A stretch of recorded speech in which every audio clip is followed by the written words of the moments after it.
Assalamualaikum warahmatullahi wabarakatuh. Di sini kami pengen ngejelasin tentang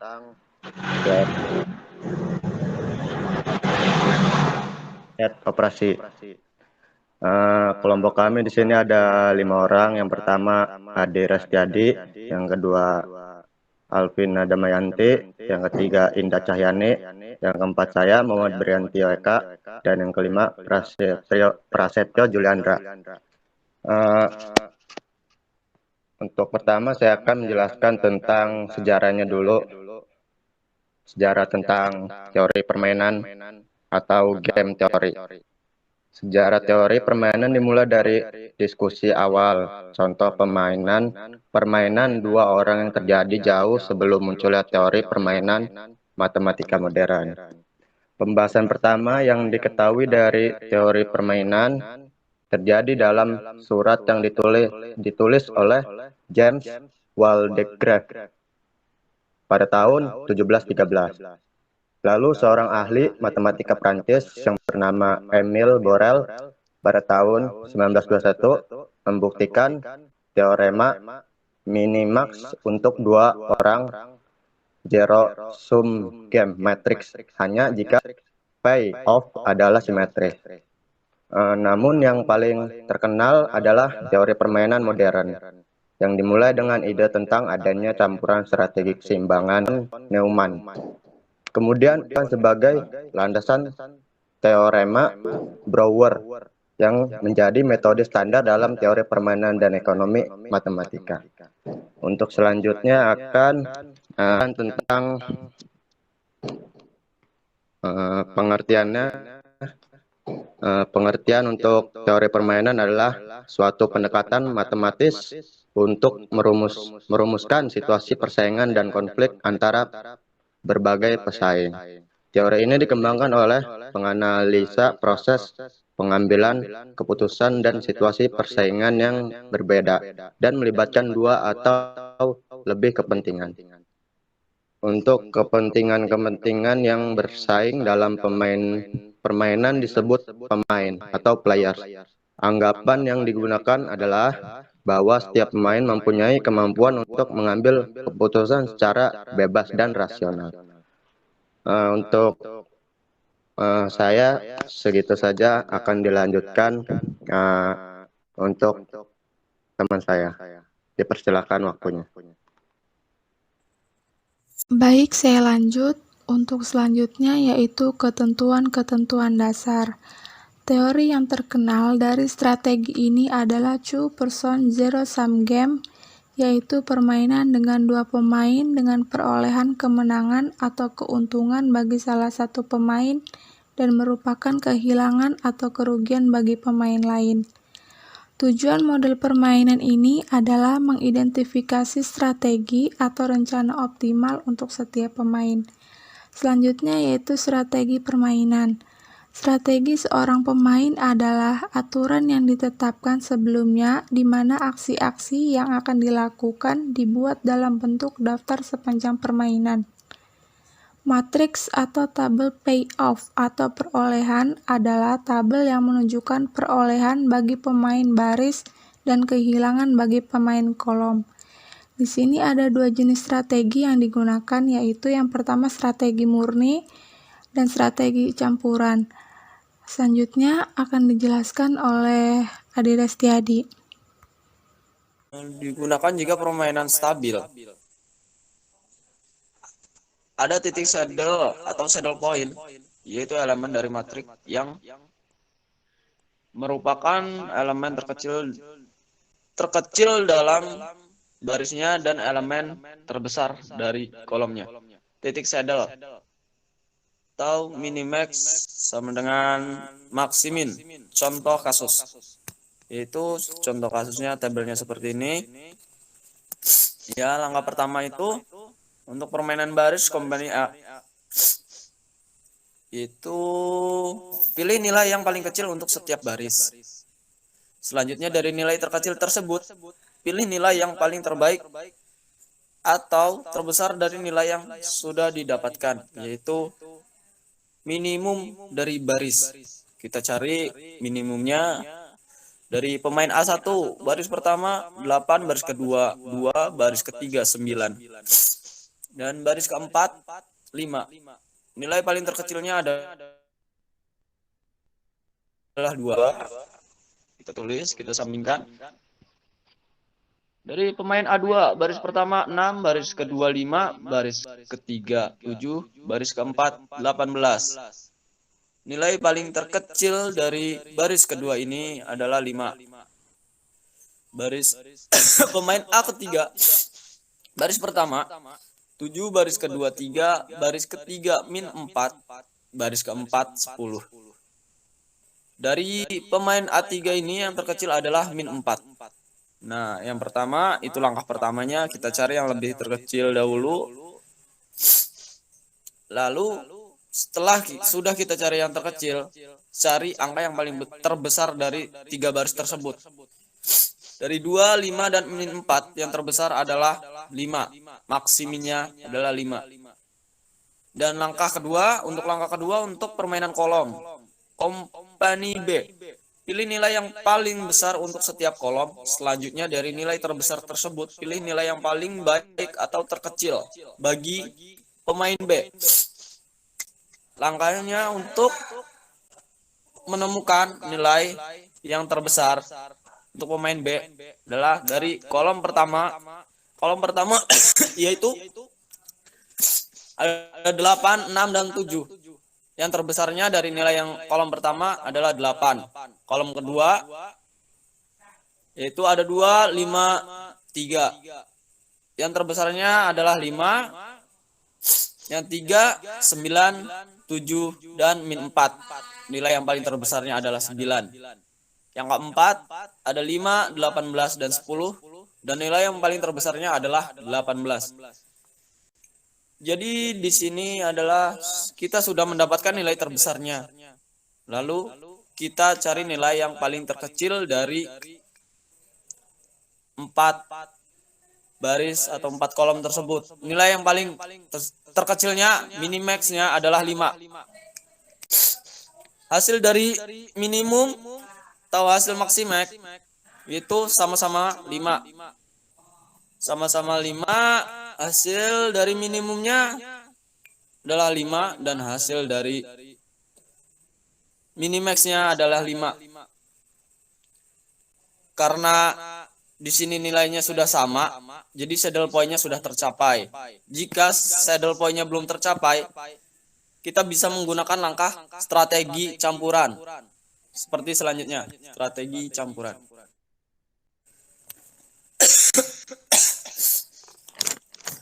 Nah, strategi campuran digunakan jika permainan tidak seimbang. Pemilihan strategi dilakukan dengan mengevaluasi kombinasi strategi lawan menggunakan prinsip peluang, distribusi probabilitas. Contoh kasusnya seperti ini. Ya, tabelnya di bawah sini. Di sini ada 2 perusahaan, yang pertama perusahaan A dan perusahaan B. Perusahaan A menggunakan 3 strategi dan perusahaan B menggunakan 3 strategi. Yang pertama kita cari adalah maksiminnya. Langkah untuk mencari nilai maksimin yaitu mencari nilai yang paling terkecil, lalu mencari nilai yang terbesar dari nilai-nilai yang sudah didapatkan. Cara mencari nilai maksimin yaitu dari strategi A1 baris pertama yaitu ada 2, baris kedua 5, baris ketiga 7. Minimum barisnya kita cari yang paling terkecil yaitu ada 2 di baris pertama 2, dan strategi A2 baris pertama min 1, baris kedua 2, baris ketiga 4. Yang paling terkecil adalah min 1. Strategi A3 baris pertama dan 6, baris kedua 1, dan baris ketiga 9. Yang paling terkecilnya adalah 1. Jadi maksiminnya kita cari dari nilai 3 baris yang sudah didapatkan tadi, yaitu di situ ada 2, min 1, dan 1. Kita cari yang terbesar dari ketiga angka tersebut yaitu 2. Nah, langkah untuk mencari maksimin itu tadi, dan Langkah kedua, mencari nilai minimax. Langkah untuk mencari nilai dari minimax yaitu mencari nilai yang paling terbesar, lalu mencari nilai yang terkecil dari nilai-nilai yang sudah didapatkan. Cara mencarinya yaitu di sini perusahaan B, strategi B1. Kolom pertama di situ ada 2, min 1 dan 6.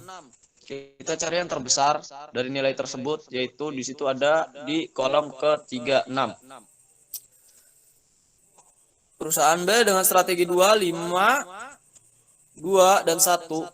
Nilai yang paling terbesarnya adalah 5, dan strategi B3 yaitu di situ ada 7, 4 dan 9. Angka yang paling terbesar adalah 9. Dari ketiga nilai tersebut kita cari nilai yang paling terkecil dari 6, 5 dan 9 yaitu 5. Dan di sini nilai maksimin dan nilai minimaxnya belum sama. Setelah diketahui nilai terbesar dari setiap kolom, lalu pilih nilai yang terkecil dari nilai yang tadi. Nilai yang terkecil adalah 5. Hasil min dan hasil maksimal itu tidak sama. Saddle point belum tercapai. Karena saddle point belum tercapai, maka kita lakukan langkah yang selanjutnya. Ya. Baik, di sini saya akan menjelaskan tentang penyelesaiannya. Sebelumnya, perkenalkan diri, nama saya Indah Cahyani. Baik, lanjut. Di sini, tentukan saddle point seperti gambar di slide sebelumnya.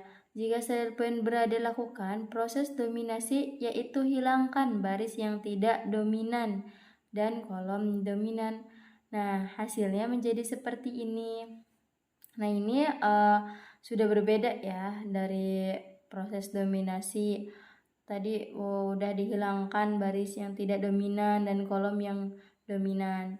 Nah, ini ya bisa dilihat perusahaan B, perusahaan A sudah dihasilkan menjadi seperti ini.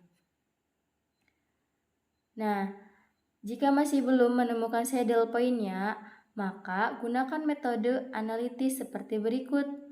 Nah, kita lanjut mencari atau menggunakan metode analitis. Nah, di perusahaan A, asumsikan yang pertama strategi A1 memiliki probabilitas sebesar P. Yang kedua, strategi A3 memiliki probabilitas sebesar 1 min P. Jika perusahaan B menerapkan strategi B1, keuntungan yang diperoleh perusahaan A adalah sebagai berikut. Nah, 2pi ditambah 6 dalam kurung 1 min pi. Disederhanakan 2pi tambah 6 min 6pi. Sederhana lagi 6 min 4pi. Jika perusahaan B menerapkan strategi B2, keuntungan yang diperoleh perusahaan A adalah sebagai berikut. 5pi tambah 1 dalam kurung 1 min pi. Sederhanakan 1 tambah min pi. Sekarang kita mencari strategi optimal perusahaan A. Nah, 6 di min 4pi sama dengan 1 tambah 4pi.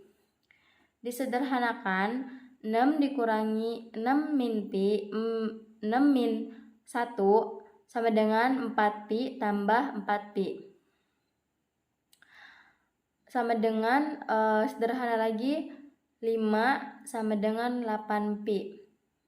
Dari 5 itu dari 6 dikurangi 1. Kalau 8pi itu dari 4 tambah 4pi.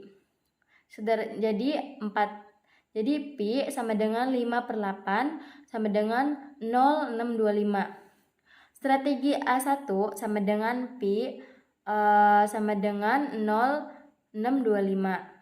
Strategi A3 sama dengan 1pi sama dengan 0,375. Keuntungan perusahaan A, 2pi ditambah 6 dalam kurung 1 dikurangi pi sama dengan 2 di dalam kurung 0,625 ditambah 6 dalam kurung 0,375 sama dengan 3,5. Selanjutnya 5pi ditambah 1 dalam kurung 1pi sama dengan 5,0625 ditambah 1 dalam kurung 0,375 sama dengan 3,5.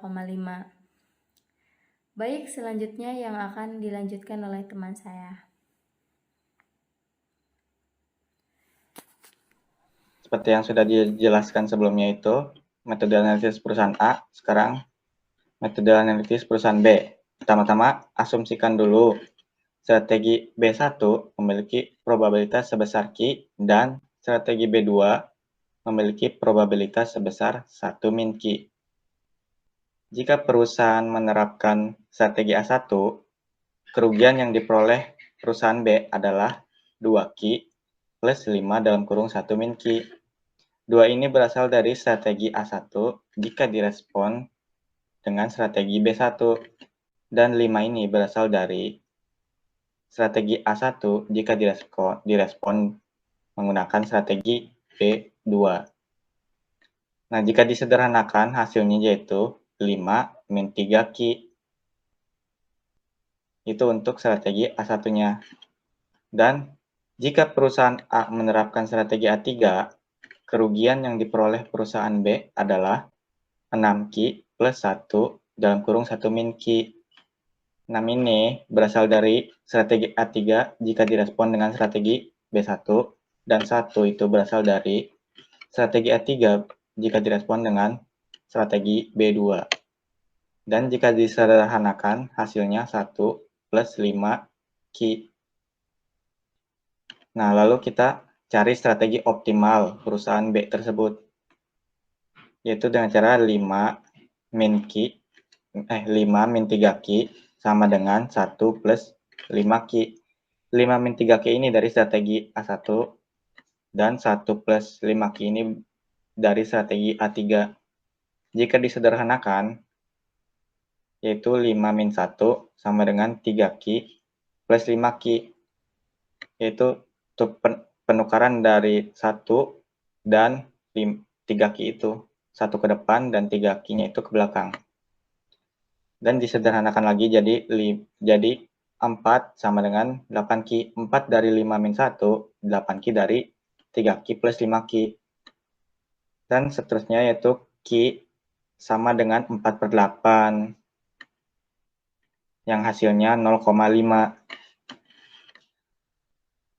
Dan strategi B1 itu yang tadi probabilitasnya Q diganti jadi 0,5 karena hasilnya di sini 0,5. Dan probabilitas strategi B2 yaitu 1 min Q. Jika dijumlah hasilnya 0,5 juga karena 1 Q-nya itu 0,5, jadi 1 min 1 dikurang 0,5 hasilnya 0,5. Dan kerugian perusahaan B itu yaitu 2Q plus 5 dalam kurung 1 min Q. 2Q plus 5 ini dari strategi A1-nya. Kita cari kerugian dari strategi A1 dulu. Kerugian dari perusahaan B, yaitu 2 dalam kurung 0,5 plus 5 dalam kurung 0,5. 0,5 ini dari Q-nya itu. Q-nya diganti jadi 0,5. Jadi hasilnya 3,5. Nah, lalu ke strategi A3-nya. A3-nya juga dijumlahin. Yang 6Q plus 1 dalam kurung 1 min Q. Q-nya itu diubah jadi 0,5. Dan 1 min Q-nya itu berubah jadi 0,5 juga. Yang hasilnya 3,5. Next.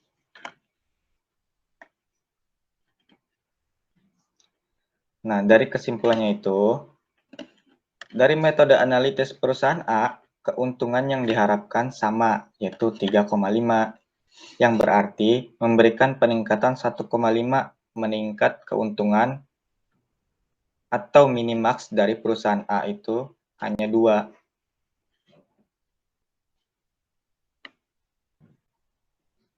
Begitu juga dengan perusahaan B. Kerugian yang diharapkan sama, yaitu 3,5. Pada langkah awal kerugian minimal atau minimaxnya adalah 5.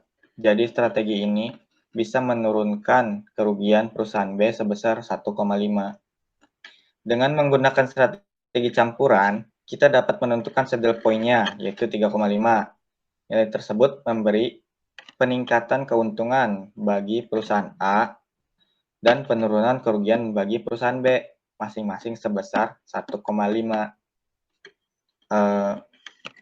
Mungkin itu saja penjelasan dari kelompok kami.